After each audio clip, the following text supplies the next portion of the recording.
So NantBioRenewables, we are a U.S. manufacturer company. We provide compostable solutions. Right now, we're focusing on the food service. So we provide disposable, compostable packaging for restaurants, hotels, amusement parks, and entertainment in general. The company has 5 years in business. The first 3 years was just R&D. So we just started selling our products a year ago, and that's when I joined the company at the end of 2024. It's been quite a challenge, I can tell you that. Want to attract and convert more leads? Want to learn how digital PR, branding, and SEO can establish and build your brand identity? Welcome to the Market Movers Building Brands and Links with Linkify podcast. We answer these questions and help you ramp up your brand visibility and credibility. Let's cut through the noise and make your business the talk of the town. We're your hosts, Nick and Chris. Let's get this show on the road. Welcome to the Market Movers podcast. Today we are joined by Barbara Schreiner Labra, Marketing Communications Manager at NantBioRenewables, with experience spanning sustainable packaging, B2B marketing, events and brand communications across North and South America. We'll explore how her journey using AI and LLMs in the packaging industry and how she builds trust through PR, case studies and customer stories. After a few technical difficulties, welcome to the show, Barbara. Hi, thank you, Chris. Thank you, Nick. Good morning. Barbara, thanks for coming on.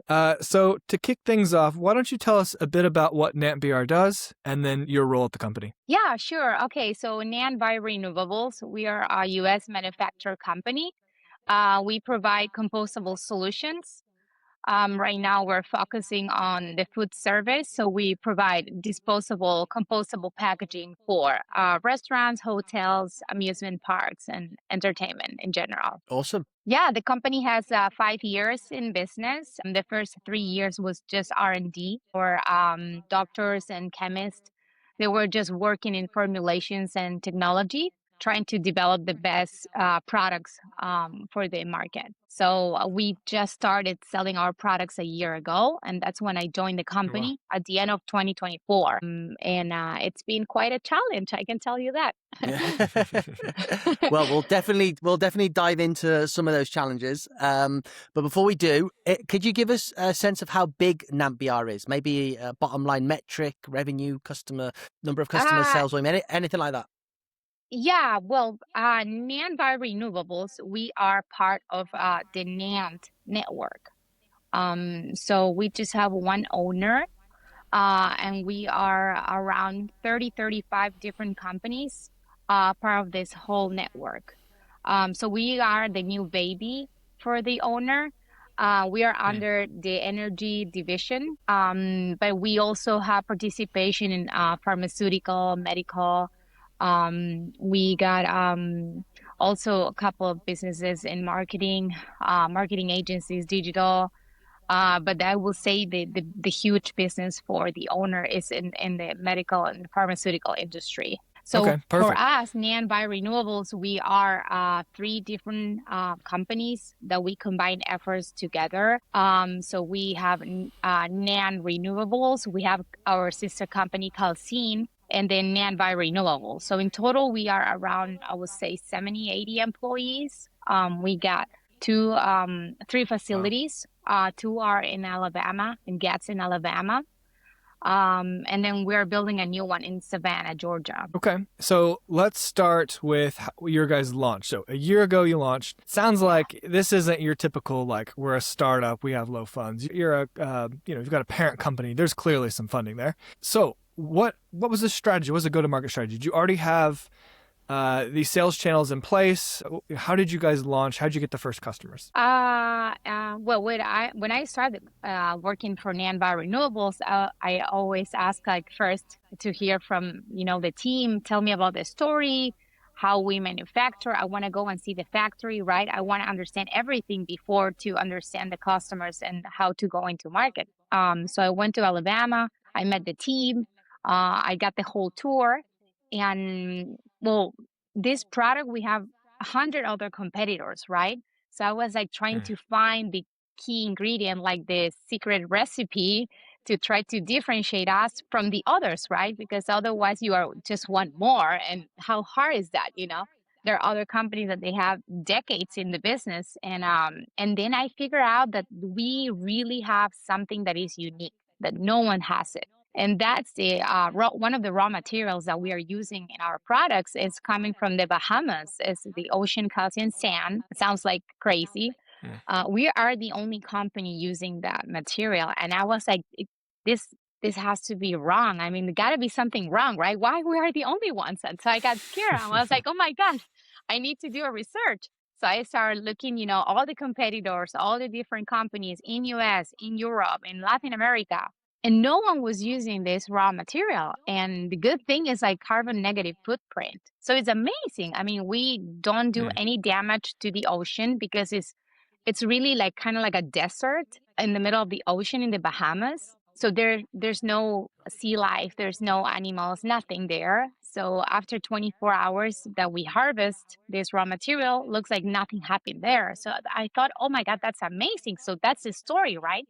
I have to tell this to everyone. So then I started building the mission, the vision, the whole content strategy because the company didn't have anything. I mean, they didn't even have sales tools, no brochures, no flyer. They had like a little website with no information at all. So I was like, oh my goodness, this is huge. I have to build the whole brand. I mean, I have to build the whole strategy. It's not just I need to have like an SEO strategy. I'm way too far. I don't even have a website. So that was 2025 for me. I just had to connect with the owner, understand, his mission, his vision, and build everything from scratch. It was fun. It was fun. It's the first time in my career that I have the opportunity, as a marketing person to just, bring to life a new company, a new product. And then we start reaching out to customers. I always like direct relation with the sales team. So I'm kind of like more, I will say I'm part of the sales team actually. So I always trying to discuss with them how to do outreach campaigns, how to focus the message. If we're talking to distributors, it's totally different than if we're talking to Universal or, an amusement park. Because they have different customers, they have different challenges. So I was very involved with them, and that's the way that we start reaching out to new customers. We got a new distributor last year. It was huge. It's huge for the company. And now we're getting more businesses like a couple of gyms, fitness clubs, amusement parks, restaurants that they are really into sustainability because that's the whole point of our product. I mean, it has to be for someone that really cares about the environment, that really has like a sustainability plan into place, that they're trying to, reduce the carbon footprint emissions. It got to be a company that we can connect through like goals and a vision, because it's not just, oh, let me sell you a straw, let me sell you a plate. It's just not the product. It's more like the conversation and how we can collaborate and how we can be part of their journey and, and help them through the whole challenge. Because when you try to replace, your packaging, I never thought about that. I thought that was just a business transaction, hey, here you go. This is your product.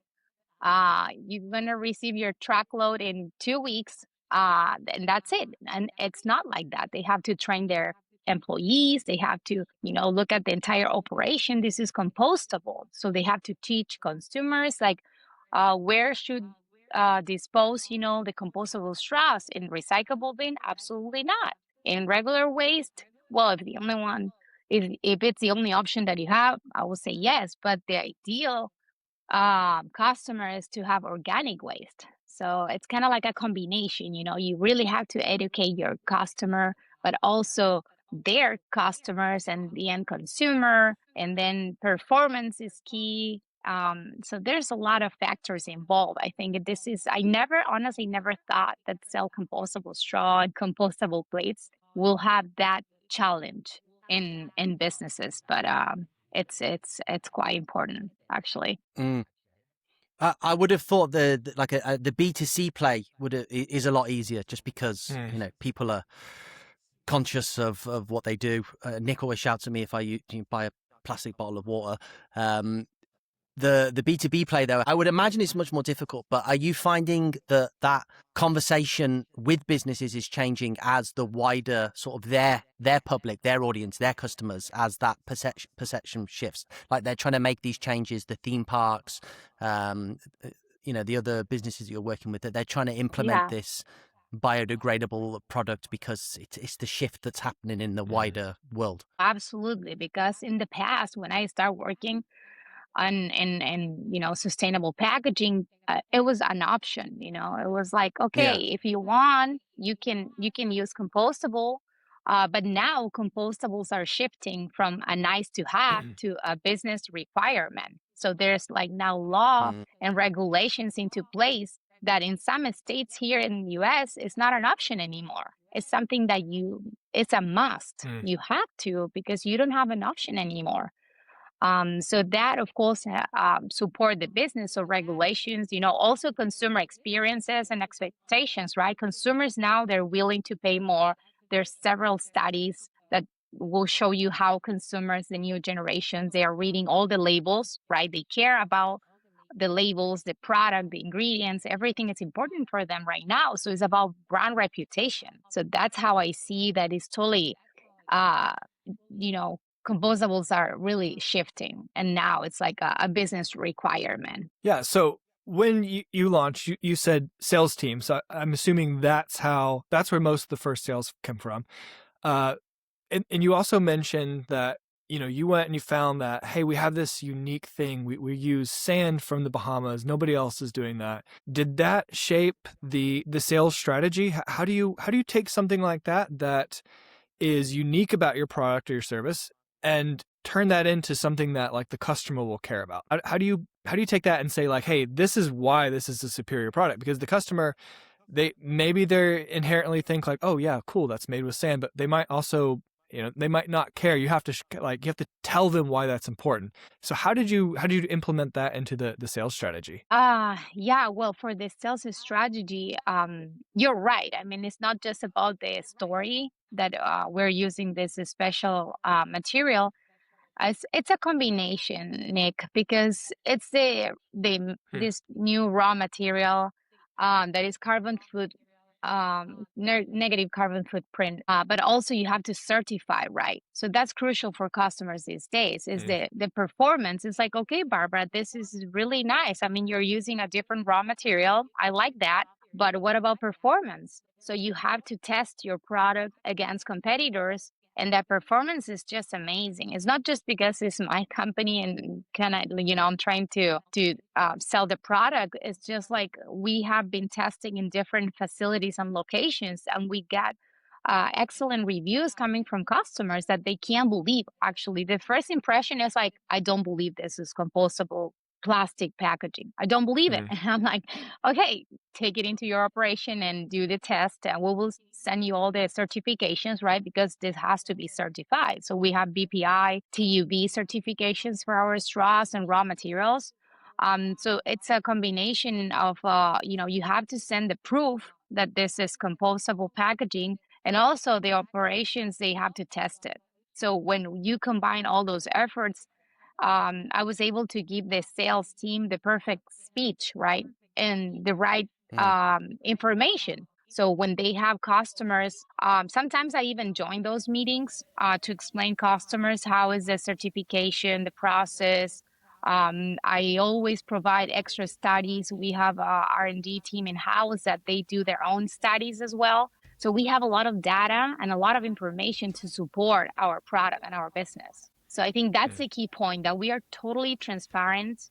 We always share everything and more with customers. A lot of companies like, oh, you have to sign an NDA, and we will see. Yeah, we always ask for an NDA into place before, but we are very open. And when I was working in other companies, that's not always the situation. Companies are very protected. It's like, no, that's like my secret formulation and my secret ingredient. You're never gonna know. And we are the opposite. We're telling you exactly what we're using. We don't tell you the amount, but we're telling you exactly. Yeah, we combine ocean calcium sand with other bio-based materials. PLA, and other ones there's no problem. And the our doctor and chemist that is in charge of the formulations, he always wants to talk to customers. The problem is like he knows too much, so sometimes customers are overwhelmed, but he's amazing and he's always providing, extra data, doing more research. So I think that was crucial for the sales team when we were connecting with potential customers, to be just open with them and tell them the truth, and if we don't have the answer, just tell them, actually, we don't know that. Give us some time, we will figure out, or we will try to talk to the team and see if we have an answer. Or sometimes, they're asking me, can I use your plates in hot food? No, you cannot. It will not perform when you use hot food like soup or chili. This is for warm food and cold food. So when companies, sometimes they don't want to say that because they just want to close the business. And we don't do that. We always are straight with customers. We ask, what do you want to do? What kind of food are you serving? What kind of drinks, are you offering to your customers, just to make sure that the product perform in the best way. I think that point about like you went and you found what was special about the product, I think this is a bigger part of the marketing role that's often overlooked. Like oftentimes when a company hires a marketer, they come in and they think, all right, I'm going to implement email marketing. I'm going to implement this channel. We're going to do this. We're going to do that. And it's more about like going through those steps, and they kind of skip over, obviously not all marketers, but they often skip over, like, we really got to dig out what we're good at. And this is hard with a new company. Like when you've done this for years, you develop those specialties, but you had to go and think like, what are we doing differently? And you found like we're making it with sand. And then you had to like make sure that like, what happens if you add hot soup? Does it turn back into sand? You got to figure out like, is that actually something that's, very like a pro, not just unique, but is it actually beneficial? And I think this is something that marketers really should focus more on. Figure out what's unique about your company, why that's important. And that should be a core part of your brand message. So I think that was a nice spot there early on, and probably has had a nice impact, because when you get on a sales call and they're saying, how are you different from this company? You need to have those things, those reasons you're different, why they should go with you over somebody else. So I think, that's a good one there. I hope you Absolutely. are also taking at least 4 trips a year to the Bahamas to check out the sand factory. That would be on my docket. I can't wait. I can't wait. But yeah, you're right, Nick. Like when you start in a new company and you're just trying to develop the marketing strategy, it's just easy to say, oh, I used to do this. This is going to work. But just copy paste, and do it exactly the same. But not. I mean, you really have to understand your core value, your business, your proposition. I mean, you want to be different out there, and the competitors are very aggressive these days. So you have to be creative and try to offer something different. Also for consumers, I mean, they're tired, to hear the same stories over and over. So I think that's the key in our team, that we're extremely flexible and we try to learn and we try to use new skills. Right now, more than me, all the AI, it's been changing so fast. So you have to be flexible and you have to adapt your strategy, but always, focusing on your business, right? But I think like that's the key. I mean, you have to be flexible. You're going to be work harder, that's for sure, way more. But if you really like what you're doing, I mean, I love it. It's just, for me, I'm a good student. I'm always learning. I love to check competitors. I always, trying to find new products that we can bring to the market, because it's always like, why more? I mean, what else? Like, we have a portfolio right now, but what is next? I'm challenging the team. Hey, are you thinking offer other products? Because I think there are other products that will be perfect for our portfolio, like to-go containers. I mean, if we sell straws, why not cups, right? I mean, makes sense. My customer wants to buy cups and straws. It's like, there are a couple of other options that we don't have. And right now we are exploring internally how to develop those products, because I think it's important to offer more.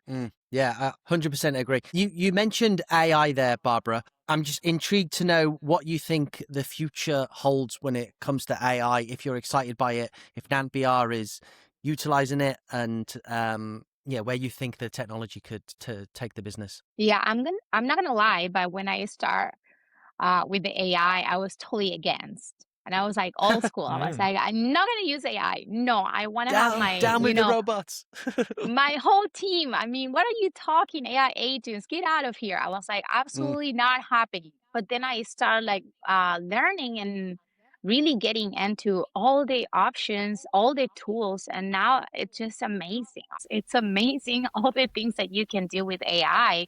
Of course, marketing team is always like kind of against, because you think that you're gonna get fired, those type of situation that if you start using a lot of AI, you might not need designers, you might not need writers, you might not, that's not true. That's not true. You definitely need your team, and it just like these tools will help you to be to do your job better, actually, faster, better, more effective.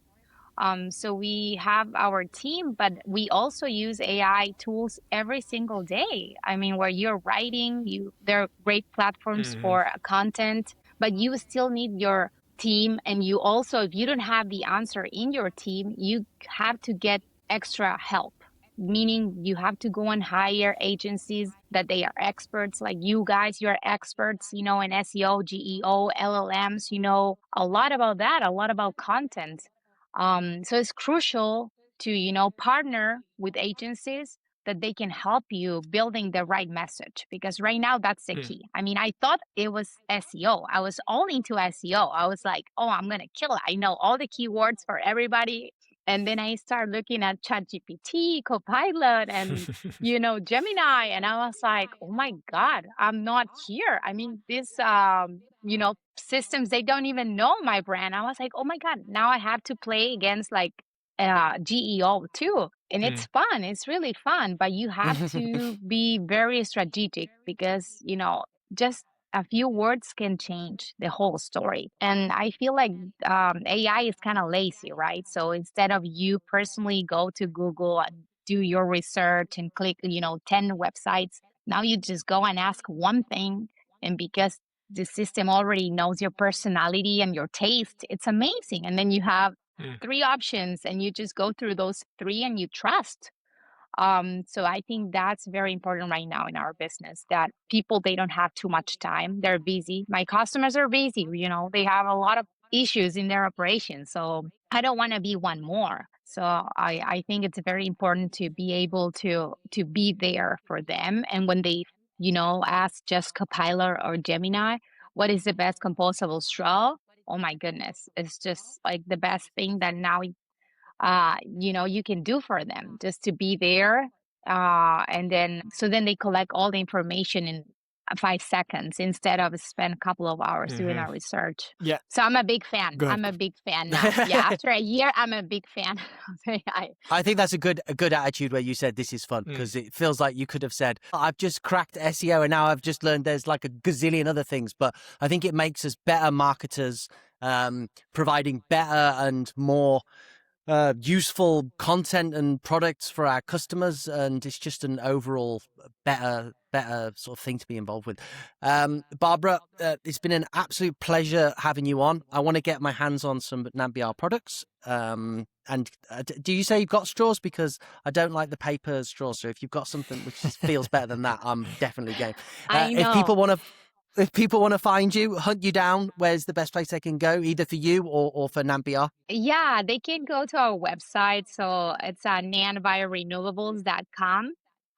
So they can see our products, and they can contact our sales team and get samples and pricing. So yeah, well, thank you both. It's been a pleasure, honestly, to talk about marketing. It's really my passion. So I'm always happy to talk about strategies and, new projects and new campaigns. So I can tell you that this year for 2026, our goal is to be able to highlight our customers. Just like you asked, like, what about your customers? Well, now we're going to have success stories with them, and we're building different campaigns for them, trying to help their businesses to grow. So we have amusement parks that they're happy to share their story. We have a couple of fitness clubs, restaurants, coffee shops, juice bars, even, that they're using our products. So I think that's going to be crucial for other customers, just to see success stories and referrals, and feel like how, if this is working for customers, how it's going to work for them as well. So that's one of the key targets for this year, I would say 2026, just to show more success stories in how we are working with these companies, solving their challenges. That's super exciting. I'm looking forward to see what comes out. Thank you so much, Yeah. Barbara. Thank you so much.